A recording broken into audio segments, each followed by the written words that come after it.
let's talk more about the principles and approaches of clustering in silver economy. It is very important to see integration of the central strategy. Cluster organizations that are successful encourage emerging initiatives from the clusters without taking direct control of them. In order to combine and coordinate decentralized activities, cutting-edge strategies are also devised. Horizontal integration, in contrast to vertical integration, entails acquiring influence over and partnerships with other companies that offer comparable goods or services. It is the progressive fusion and creation of cohesive and synergistic entities from interdependent commercial organization parts. Another important principle is simply working together. Cluster behavior points to a new agenda of group action in the business sector. Investing in public goods is typically considered as a government job, but cluster thinking demonstrates how businesses may profit from regional institutions and assets. Local engagement is also crucial. Access to important resources and knowledge is facilitated by the social glue that holds clusters together. Gaining access to a cluster's strategically important assets necessitates interpersonal connections, face-to-face interactions, a shared interest, and insider status. Although it does not always guarantee it, the simple collocation of businesses, suppliers, and institutions generates the possibility of economic value. Then a crucial principle is networking. Extensive informal and formal networking between businesses, including rivals, throughout the cluster as well as between businesses and their supporting infrastructure is a crucial element of any high-performance cluster. But so-called hard networks, such as strategic agreements between businesses, as well as soft networks, such as regional professional and trade organizations, are significant. The growth of these networks is encouraged by a local culture that fosters both collaboration and competition.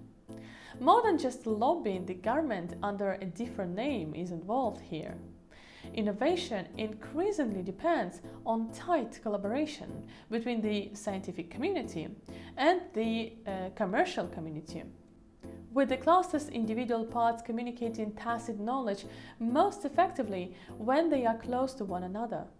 Technology are increasingly based on various scientific disciplines, and new products are using more and more diverse technologies. A crucial component of a high-performance innovation system is the degree of connectedness between knowledge agents and between them and business. Asking about how frequently stakeholders meet, who is involved in developing a shared strategy, whether there has been an increase in the number of meetings, and whether the quality of such interactions has changed, such as from informal networking to more focused themes, as well as strategy-related sessions, is one way to investigate patterns of interaction in the cluster or in the region. It was necessary to map the interactions in cooperation projects where fresh information in businesses frequently result in innovation.